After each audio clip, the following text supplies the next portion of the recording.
태국의 영웅을 키워낸 한국인 감독님께 무한한 존경과 감사를 전 태국인들이 보냅니다. 저 역시도 파니팍 언니와 한마음으로 큰 절을 올리고 싶어요. 폐막으로 달려가고 있는 파리올림픽. 태국 선수의 금메달에 태국과 한국 모두 감동으로 뭉클해지는 일이 있었죠. 태국 역사상 최초로 올림픽 2연패, 그리고 파리올림픽의 첫 금메달을 달성한 태국의 태권도 대표 파니팍 선수와 함께한 분이 한국인이라는 사실이 널리 알려지며 관심이 집중되고 있는데요. 오늘은 이 파니팍 선수와 함께 동고동락하며 훈련을 해왔던 친한 동생분이 메일을 보내왔습니다. 한국분들께 정말 특별한 감사를 전하고 싶다는데요. 오늘의 사연 시작합니다.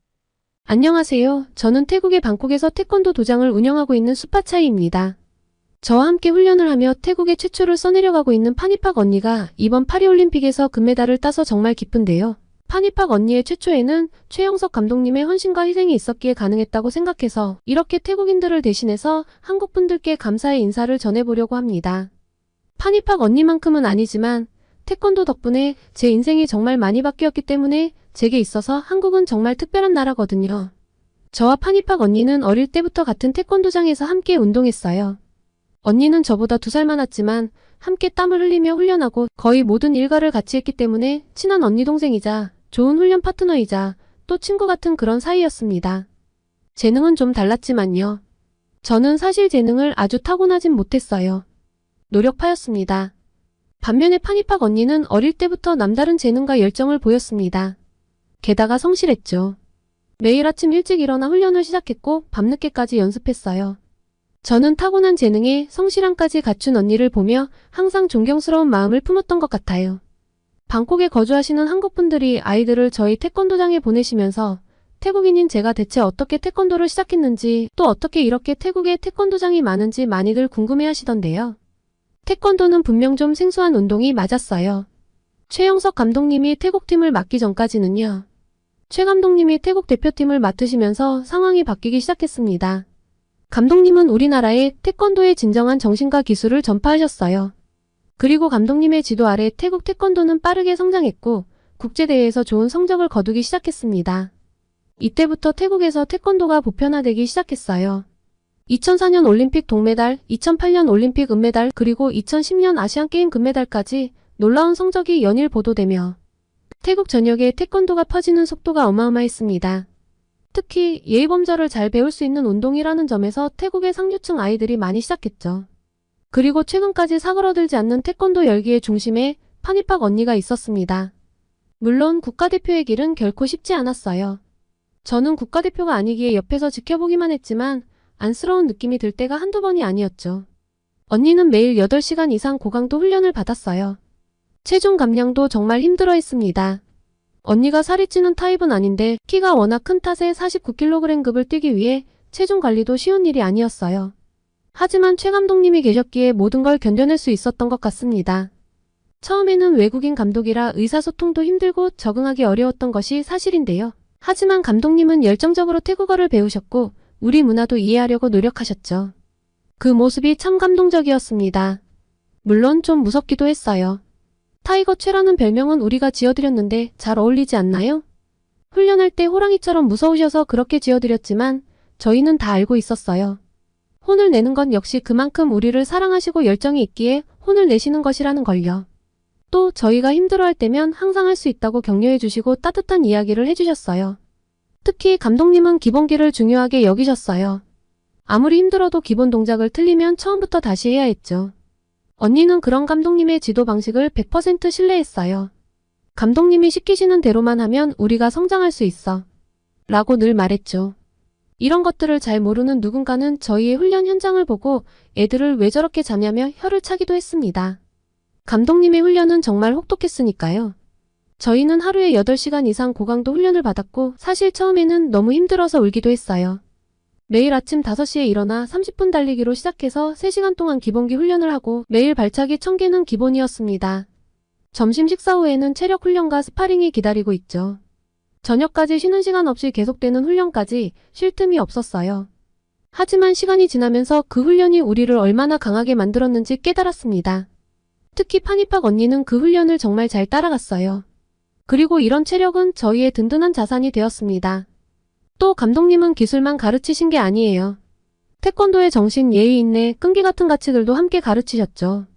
실력이 뛰어나도 품성이 나쁘면 절대 선수로 뽑지 않으셨어요. 그래서 우리는 기술뿐만 아니라 인성도 함께 갈고 닦았습니다. 그리고 저도 인생을 살아가는 방식을 태권도를 통해 많이 배웠습니다. 힘들고 피곤하면 핑계를 대고 쉬었다 가는 것이 아니라 인내하고 버티고 될 때까지 두들기는 자세를 배웠기에 저는 지금 태권도 도장도 성공적으로 운영하고 있다고 생각하거든요. 물론 항상 좋기만 했던 것은 아닙니다. 2014년으로 기억하는데요. 어느 날 갑자기 한 선수가 TV에 나와서 감독님에게 폭행을 당했다고 말한 거예요. 처음 그 뉴스를 봤을 때 저희 팀 전체가 멍했어요. 파니팍 언니는 특히 더 큰 충격을 받은 것 같았어요. 이럴 리가 없어. 감독님은 절대 그러실 분이 아니야. 라고 계속 말했죠. 감독님의 엄격한 훈련 방식을 소화해내며 감독님이 엄한 분이라는 건 다들 인정했습니다. 하지만 엄한 것과 폭력은 전혀 다르죠. 감독님은 항상 우리의 안전을 가장 먼저 생각하셨고 정신적인 강인함을 기르는 것을 중요하게 여기셨는데 폭력이라니? 말도 안 되는 소리였습니다. 그냥 잠깐 지나가는 해프닝이겠지 하고 넘겼는데요. 상황은 점점 안 좋아졌어요. 언론에서는 연일 감독님에 대한 안 좋은 기사를 쏟아냈고 일부 사람들은 감독님의 사퇴를 요구하기 시작했죠. 저희 팀 분위기도 엉망이 됐어요. 훈련에 집중하기 힘들었고 매일 불안에 떨어야 했죠. 그때 파니팍 언니가 먼저 나섰어요. 우리가 직접 진실을 말해야 해. 라면서 기자회견을 열자고 제안했죠. 처음에는 다들 망설였어요.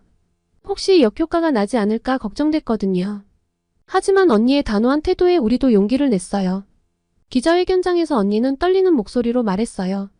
최영석 감독님은 우리의 스승이자 인생의 멘토입니다. 감독님께서 우리를 폭행했다는 건 있을 수 없는 일입니다. 오히려 감독님은 우리가 다치지 않도록 항상 주의를 기울이셨고 정신적으로 강해질 수 있도록 도와주셨습니다. 저도 그 자리에서 용기를 내말했어요. 감독님의 훈련은 힘들지만 그건 우리를 더 강하게 만들기 위한 것이었습니다. 폭력이 아닌 사랑과 열정으로 우리를 이끌어 주셨습니다. 우리의 진심 어린 말에 조금씩 상황이 바뀌기 시작했어요. 태국 국민들도 우리의 말을 믿어주기 시작했고 감독님을 지지하는 목소리가 높아졌죠.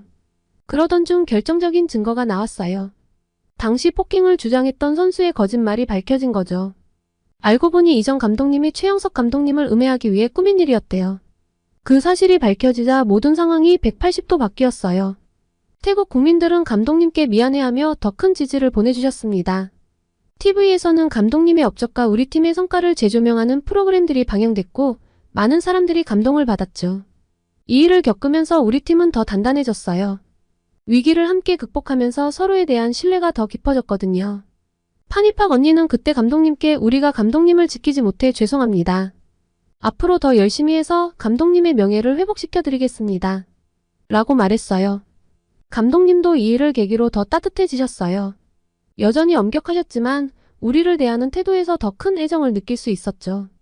너희들 덕분에 내가 다시 설 수 있었다. 고맙다. 라고 말씀하시면서 눈물을 보이셨을 때 우리도 같이 울었어요. 이 사건 이후로 태국에서 태권도의 인기가 더 높아졌어요. 많은 사람들이 우리의 이야기에 감동받아 태권도를 배우기 시작했고요. 파니팍 언니는 이 일을 겪은 후 더 강해졌어요. 이제 우리가 받은 사랑을 금메달로 보답해야 해. 라면서 더 열심히 훈련했죠. 지금 생각해보면 그 위기가 오히려 우리를 더 강하게 만들었던 것 같아요. 힘든 시기였지만 그때의 경험이 지금의 우리를 만들었다고 생각해요. 최영석 감독님, 파니팍 언니, 그리고 우리 팀 모두가 하나가 되어 위기를 극복했죠. 그리고 이런 역경을 이겨낸 걸 축하라도 하듯 파니팍 언니는 2015년 세계선수권 금메달 그리고 2016년 리우 올림픽에서 동메달로 최 감독님과 태국 국민들 모두에게 보답했습니다. 저희는 올림픽 메달 자체도 너무나 영광스러운 일이라 너무나 기뻤는데요. 최 감독님과 언니는 만족하지 않았습니다. 메달의 기쁨은 잠시고 다음 올림픽을 대비해야 한다고 했죠. 언감생심, 꿈에서도 보지 못한 금메달이 목표였습니다. 올림픽 금메달을 목표로 하는 게 가능할지는 대표팀 내에서도 말이 많았어요. 언니의 실력을 의심한 건 아닌데 워낙 꿈같은 이야기니까요. 또 운도 따라줘야 하고요. 주변에 의심 섞인 눈초리의 언니는 금메달을 향한 열정이 더욱 커졌다고 더 열심히 훈련했고 마침내 2020년 도쿄 올림픽에서 금메달을 따냈습니다. 태국 태권도 역사상 최초의 올림픽 금메달이었어요. 저는 2016년 이후 국가대표의 꿈을 접고 사범의 길을 선택했지만 여전히 언니의 가장 큰 응원자였고 매일 아침 언니가 훈련하는 모습을 보면서 자극을 받았던 사람으로서 너무나 기쁜 마음이었습니다. 마치 제가 금메달을 딴 기분이었어요. 준비 과정을 가까이서 봤기에 더 간절히 응원했던 것 같네요. 체중 감량으로 고생하는 걸 옆에서 고스란히 봤고 하루에 한 끼만 먹으면서도 훈련은 더 열심히 하는 언니를 보며 정말 마음을 다해 기도했거든요. 그래도 그 노력이 헛되지 않았죠. 도쿄에서 금메달을 따는 순간 저도 언니와 함께 울었어요. 13년 동안의 모든 순간들이 주마등처럼 스쳐 지나갔죠. 우리의 꿈이 현실이 된 거예요. 하지만 금메달 이후 언니에게 또 다른 위기가 찾아왔어요. 부상 때문에 은퇴를 고민하게 된 거죠. 언니가 저에게 처음 은퇴 얘기를 꺼냈을 때 정말 놀랐는데요. 내가 이제 더 이상 할 수 있는 게 없을 것 같아. 라고 말하는 언니의 목소리가 너무 힘없어 보였거든요. 게다가 태국 언론들은 앞다투어 다음 올림픽 2연패가 가능하겠는가라며 몰아붙였는데 언니가 여기에 좀 지친 느낌도 있었습니다. 그때 최영석 감독님이 나서셨어요. 감독님은 언니를 따로 불러 많은 이야기를 하셨다는데 이 이야기들은 언니와 감독님만의 비밀이라 무슨 말씀을 하셨는지 자세히는 모릅니다. 하지만 그 대화 이후로 언니의 표정이 밝아졌다는 거예요. 그리고 더 이상 언론에 대한 스트레스 없이 아주 처음에 태권도를 시작했던 그때처럼 밝은 얼굴로 다시 경기 준비를 하기 시작했습니다. 그 후로 언니의 훈련은 더욱 치열해졌어요. 부상 관리에도 신경 쓰면서 기술을 더욱 갈고 닦았죠. 파리올림픽이 다가오면서 언니는 점점 더 자신감을 찾아갔어요. 이번엔 꼭 2연패를 할 거야. 라고 말하는 언니의 눈빛은 정말 든든해 보였죠. 저는 언니가 훈련할 때마다 할 수 있어, 언니. 라고 응원했어요. 그리고 마침내 그 꿈이 이루어졌죠. 아직도 눈을 감으면 그 감동스러운 장면이 재생됩니다. 태국의 태권도인으로서 평생 잊지 못할 아름다운 장면이라고 생각해요. 파리올림픽 태권도 여자 49kg급 결승전 정말 손에 땀을 쥐게 하는 경기였는데 다들 보셨을까요? 파니팍 언니의 상대는 중국의 우수한 선수 거칭이었는데요. 1라운드에 갑자기 거칭이 빠른 발차기로 언니의 몸통을 가격하고 2점을 먼저 내줄 땐 제 심장이 쿵 내려앉는 것 같았어요. 하지만 파니팍 언니는 흔들리지 않았어요. 오히려 더 집중하는 것 같았죠. 이게 바로 최 감독님이 강조한 것이었습니다. 멘탈, 정신력. 얼마 지나지 않아 언니의 반격이 시작됐어요. 빠른 몸놀림으로 거리를 좁히더니 정확한 돌려차기로 거칭의 머리를 가격했어요. 3점을 만회하며 역전에 성공했죠. 2라운드에서는 더 치열한 공방전이 펼쳐졌고 두 선수 모두 한치의 실수도 용납하지 않는 듯한 집중력을 보여줬기에 정말 쉽지 않다고 생각이 들었습니다. 그리고 운명의 3라운드 마지막 승부의 순간이 다가왔을 땐 저는 무릎을 꿇고 있었습니다. 점수는 6대6으로 팽팽했죠. 남은 시간 30초 언니가 작전 타임을 요청했어요. TV 화면 속에서 최영석 감독님이 언니에게 뭔가를 열심히 말씀하시는 모습이 보였어요. 언니는 고개를 끄덕이며 다시 경기장으로 들어갔죠. 그리고 그 순간이 왔어요. 종료 10초 전 언니가 갑자기 회전을 하더니 완벽한 타이밍에 머리 부위를 가격했어요. 관중들의 함성이 터져나왔고 점수판에 3점이 올라갔어요. 9대6. 경기 종료 휘슬이 울리고 파니팍 언니의 올림픽 2연패가 확정됐어요. 저는 그 자리에서 벌떡 일어나 소리를 질렀어요. 언니 해냈어. 정말 해냈어요. 눈물이 왈칵 쏟아졌죠. 13년 동안 함께 달려온 시간들이 주마등처럼 스쳐 지나갔어요. 그리고 이렇게 감동받은 사람은 저뿐만이 아니었습니다. 방콕 주택가가 다 함성으로 물들었어요. 술집에서 중계를 보던 사람들도 집에서 보던 사람들도 정말 한마음 한뜻으로 함성을 내질렀습니다. 그런데 그때 더 감동적인 장면이 펼쳐졌어요. 파니팍 언니가 최영석 감독님을 향해 달려가 갑자기 무릎을 꿇더니 큰 절을 올리는 거예요. 언니의 이마가 바닥에 닿았을 때 태국이 조용해졌습니다. 최영석 감독님은 당황하신 듯 했습니다. 얼른 언니를 일으키려 하셨지만 언니는 한동안 그 자세를 유지했어요. 언니의 어깨가 흐느끼듯 떨리는 게 보였어요. 감독님도 결국 눈물을 보이셨죠. 이 순간 모든 태국인이 다 같이 눈물을 흘렸을 것이라 생각합니다. 그리고 파니팍 언니의 가족들을 제외하면 그래도 제가 가장 많이 운 사람 5손가락 안에 꼽힐 것 같긴 해요. 언니가 큰 절을 했을 때 그 마음을 온전히 이해할 것 같았거든요. 13년이라는 긴 시간 동안 언니를 이끌어주신 감독님에 대한 감사함, 힘들 때마다 포기하지 않고 믿어주신 것에 대한 고마움, 그리고 태국 태권도를 위해 헌신하신 것에 대한 존경심. 그 모든 감정이 언니의 큰 절에 담겨 있었던 거예요. 인터뷰에서 언니는 감독님은 저에게 단순한 지도자가 아닙니다. 인생의 스승이자 또 다른 아버지예요. 제가 이 자리에 설 수 있었던 건 모두 감독님 덕분입니다. 그래서 제 인생에서 가장 빛나는 순간에 감독님께 가장 높은 존경을 표하고 싶었어요. 라고 이야기했는데 맞습니다. 단순한 감독님이 아니라 인생의 나침반을 제시해주신 제게도 부모님 같은 분이십니다. 최영석 감독님은 오늘의 영광은 판입학의 끈기와 노력이 만들어낸 결과이고 나는 그저 옆에서 조금 도왔을 뿐이다.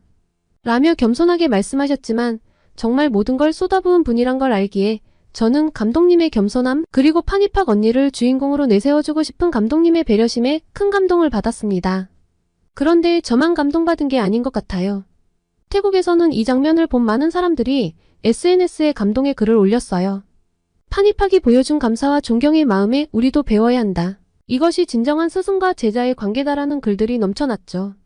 저 역시 이 장면을 보면서 많은 것을 느꼈어요. 제 도장에서 아이들을 가르치면서 단순히 기술만 전수하는 게 아니라 판입학 언니와 최영석 감독님이 보여주신 것처럼 서로 존중하고 감사하는 마음을 함께 키워나가야겠다고 다짐했죠. 이제 판입학 언니는 태국 태권도의 새로운 역사를 썼어요. 하지만 저에게 언니는 여전히 13년 전 그 열정 넘치던 소녀로 남아있습니다. 앞으로 언니가 어떤 모습을 보여줄지 정말 기대돼요. 그리고 저도 언니처럼 제 제자들에게 꿈과 희망을 주는 스승이 되고 싶어요. 우리의 여정은 여기서 끝이 아니라 새로운 시작이라고 믿습니다. 판입학 언니의 성공은 태국 태권도에 큰 영향을 미쳤는데요. 언니의 두 번째 금메달 이후 태권도를 배우려는 사람들이 정말 기하급수로 많아졌어요. 제 도장에도 지금 며칠새 몰려든 상담 문의가 엄청납니다. 상담을 오면 다들 판입학 언니처럼 되고 싶어 하는 아이들이에요. 언니의 성공 스토리는 많은 태국 사람들에게 꿈과 희망을 주고 있는 것이 확실합니다. 지금은 방콕에만 600개가 넘는 태권도장이 있는데 무에타이를 뛰어넘을 기세입니다. 저는 무에타이를 뛰어넘을 거라 확신해요. 앞으로도 우리 태국 태권도는 계속 발전할 거니까요. 최영석 감독님과 판입학 언니가 보여준 투지와 열정을 이어받아 저도 제 제자들에게 그 정신을 전하고 싶어요. 굉장히 막중한 책임감을 느끼고 있습니다. 왜냐하면 태국에서 태권도는 단순한 스포츠를 넘어 문화교류의 도구가 되었다고 생각하거든요. 태권도를 배우는 아이들은 한국 문화에 대한 관심도 덩달아 높아졌고 부모님 역시 한국 문화에 굉장한 관심을 보이고 있습니다. 제 도장 학생들은 태권도 배우는 것만으로는 부족했는지 한국어도 배우고 싶어 해요. 저도 덩달아 한국어를 공부하고 있답니다. 기본적으로 태권도를 하며 익히는 한국어 외에도 짧은 문장 정도는 다들 한국어로 이야기할 줄 알거든요. 또 최근에는 한국에서 태권도 사범들이 태국으로 많이 오고 계세요. 그분들과 교류하면서 새로운 기술도 배우고 태권도 정신에 대해서도 더 깊이 이해하게 됐어요. 때로는 한국 도장과 자매결연을 맺어 학생들끼리 교류하는 프로그램도 진행하고 있어요. 이런 활동들이 양국의 문화 이해에 큰 도움이 되고 있죠. 게다가 태국 정부에서도 태권도 발전에 큰 관심을 보이고 있습니다. 최근에는 학교 체육 수업에 태권도를 정식 과목으로 도입하는 방안을 검토 중이라고 해요. 이렇게 되면 더 많은 아이들이 태권도를 접하게 될 거라 태권도 사범으로서 제 역할도 더 늘어날 것 같습니다. 저는 태권도가 태국의 새로운 국민 스포츠로 자리 잡을 수 있다고 믿어요. 태권도 외에는 무에타이와 나란히 한 축을 이룰 다른 스포츠를 찾기 정말 힘들어 보입니다. 그래서 저도 새로운 목표를 세웠습니다. 앞으로의 목표는 제 도장에서 훈련한 학생이 올림픽에 나가는 모습을 보는 게 꿈이에요. 그리고 언젠가는 판입학 언니처럼 금메달을 목에 걸고 돌아오는 제자를 보고 싶어요. 그날이 온다면 제가 지금 느끼는 것보다 몇 배는 더 큰 자부심을 느낄 수 있겠죠? 태국 태권도의 미래를 이야기하자면 밤을 새워도 모자랄 것 같아요. 그만큼 가능성도 크고 할 일도 많다는 뜻이겠죠. 하지만 분명한 건 우리가 지금 정말 멋진 여정의 한가운데 있다는 거예요.